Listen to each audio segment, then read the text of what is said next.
I'm not here to impress you, I'm here because some feeling don't know how to stay silent anymore. Love, real love, isn't loud. It doesn't rush in with promises or try to convince you of anything. It just shows up steady, honest, a little vulnerable. And maybe that's why it's scary. Because when you care this deeply, you're no longer in control, you're choosing trust.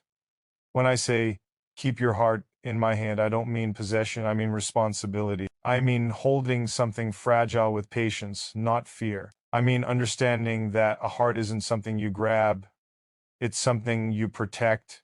We live in a world that teaches us to guard ourselves, to stay distant, to love halfway so we don't get hurt. But real love asks for courage. It asks you to believe that someone can hold your heart without breaking it. This isn't about perfection. It's about presence, about staying when it would be easier to walk away, about choosing care over ego and honesty over comfort. So tonight, this isn't a demand. It's an invitation, a quiet promise, a moment of trust. Keep your heart in my hand. And let me show you how gently it can be held. Love doesn't arrive like a storm. It arrives like a breath you didn't realize you were holding. Slow, careful, almost hesitant. And when it comes, it doesn't ask for permission with words. It asks with presence, with consistency, with the quiet way someone stays when leaving would be easier. When I say keep your heart in my hand, I'm not asking for something light. I know what a heart weighs. I know it carries history, every disappointment, every hope that once felt too big for the moment it lived in. A heart is not soft because it's weak. It's soft because it has survived being hard for too long. Most people think love is about being taken, being claimed, being wanted. But real love feels different.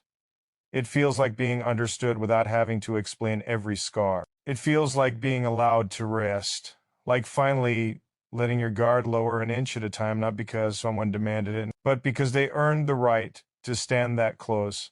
Trust doesn't come from promises. Promises are easy. Trust comes from the small things done when no one is watching, from the way someone listens without interrupting, from the way silence isn't rushed or filled just to avoid discomfort, from the way your feelings are handled like they matter, even when they're messy, even when they're inconvenient. Keeping a heart in your hand means knowing when to hold tighter and when to loosen your grip. It means understanding that love is not control.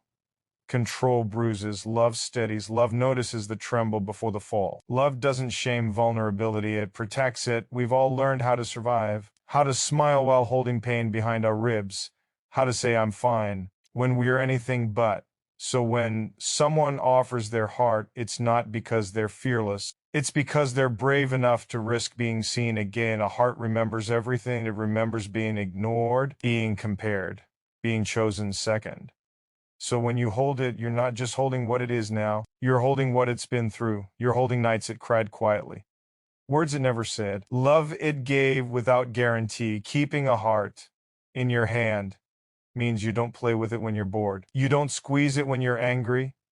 You don't drop it when it becomes heavy. You accept that love will sometimes ask more of you than you plan to give. There's a kind of safety that doesn't come from walls or distance. It comes from knowing someone will stay steady even when emotions rise, from knowing you can speak honestly without being punished for it, from knowing your heart won't be used as leverage or proof or weapon. Love isn't dramatic when it's real. It's patient. It's steady.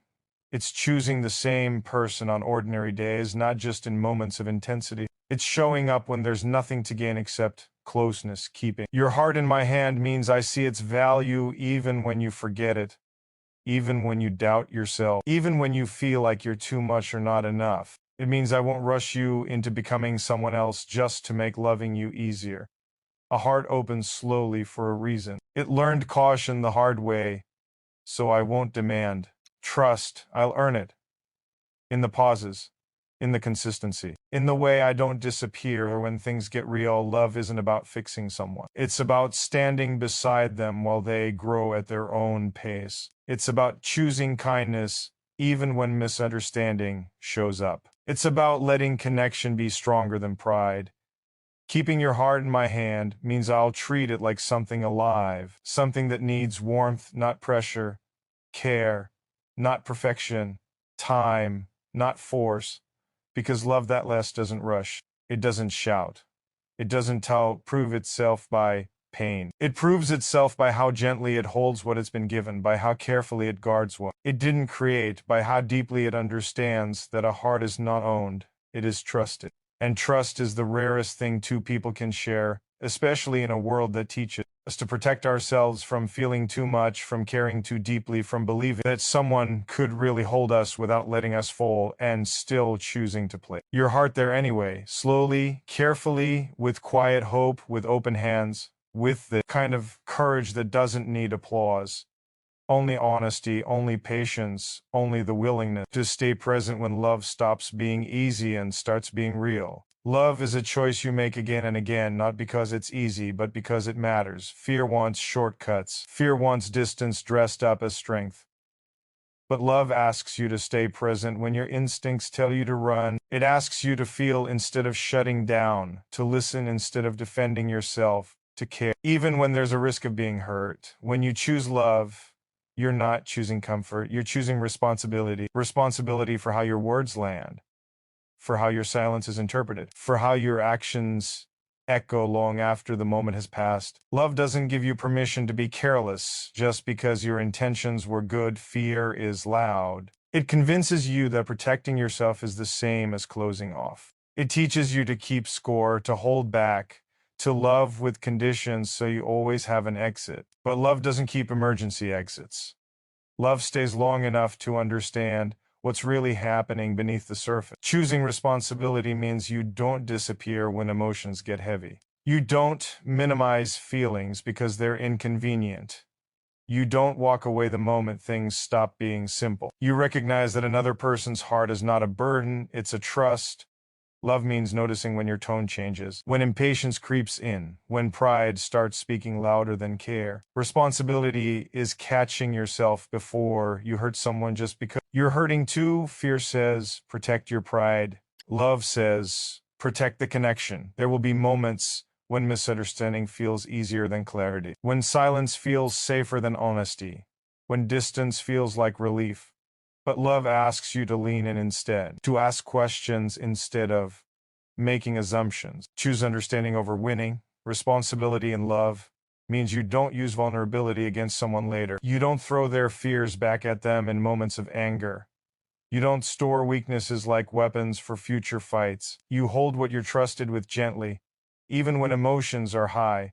Love is not about never hurting each other. That's unrealistic. Love is about caring enough to repair, to apologize without excuses, to acknowledge impact, not just intention, to sit with discomfort long enough for healing to happen. Fear keeps score. Love keeps showing up. Choosing love means accepting that sometimes you'll give more than you receive, not because you're losing, but because love isn't a transaction. It's a commitment to care even when balance isn't perfect in every moment. Responsibility means consistency, being the same person on calm days and difficult ones, not loving intensely one day and coldly the next, not offering warmth only when it's convenient. Love is built in repetition, and how often you choose patience, in how often you choose kindness, in how often you choose to stay emotionally available even when you're tired. Fear wants control. Love wants trust. When you choose responsibility, you understand that your presence matters. That showing up late emotionally can feel the same as not showing up at all. That half listening can feel like rejection. That dismissing feelings can leave deeper marks than harsh words. Love me. You don't rush someone's healing just because you're ready for the next step. You don't pressure them to move faster than their heart allows. You respect their pace, even when waiting tests your patience. Choosing love means choosing growth. Facing parts of yourself you'd rather ignore. Learning how to communicate instead of shutting down. Learning how to soften instead of hardening. Responsibility is realizing that love doesn't excuse emotional neglect. That being busy isn't the same as being absent. But emotional absence still leaves a space that someone else feels. Fear makes you defensive. Love makes you accountable. Love means you don't disappear when reassurance is needed. You don't mock sensitivity. You don't label emotional needs as weakness. You recognize that wanting care is not asking for too much, it's asking for connection. Responsibility is staying aware of how your actions shape someone's sense of safety, of how reliability builds trust slowly, brick by brick, of how broken patterns take time to unlearn. Love doesn't demand perfection. It asks for effort, for honesty, for the willingness to try again when you get it wrong. Fear says, if I care less, I'll hurt less. Love says, if I care deeply, I'll live honestly. Choosing L. Ove means choosing courage. Courage to be seen, courage to be steady, courage to stay open in a world that rewards emotional armor. Responsibility means you don't treat love like a mood. You treat it like a value, something you live by, not something you feel only when conditions are right. Love is not about intensity alone. Intensity fades. Responsibility remains. It's what keeps love alive when passion settles into something quieter and deeper. Choosing love means understanding that trust can be fragile, that one careless moment can undo weeks of effort, that rebuilding takes patience, humility, and time. Responsibility means you don't take a heart lightly just because it's offered willingly. You understand the courage it took to offer it at all. Love doesn't mean you won't feel fear. It means fear doesn't get to make the decisions. It means you acknowledge it, then choose differently. Choosing responsibility over fear is choosing to stay emotionally present, even when it would be easier to withdraw. It's choosing communication over assumptions. It's choosing care over ego. Love asks you to be intentional, to slow down, to consider how your presence or absence shapes someone else's inner world. Responsibility is loving someone, not just when they're easy to love, but when they're quiet, unsure, overthinking, tired, or afraid. It's understanding that love shows up strongest in those moments. Fear wants guarantees. Love works with trust. Choosing love means accepting uncertainty. Why without letting it harden you? It means believing that connection is worth the risk, that care is worth the effort. Responsibility means you don't run from difficult conversations. You face them with respect. You speak truth without cruelty. You listen without planning your defense. Love isn't about losing yourself. It's about bringing your whole self, honestly, without masks, without games, without manipulation. Choosing love means choosing steadiness over drama, depth over chaos, presence over performance. Responsibility is staying grounded when emotions rise. It's being a place where another heart can land safely. Even when life feels unsteady, love doesn't promise that nothing will go wrong. It promises that you won't be alone when it does. Choosing love over fear is a daily decision. Quiet, uncelebrated, powerful. It's the choice to care when you could detach, to stay when you could leave, to hold space when it would be easier to close your hands, to protect what's been trusted to you with intention, patience, and a calm kind of devotion that doesn't need proof, only consistency, only honesty, only the steady willingness to show up again and again, even when love stops feeling simple and starts asking you to be real.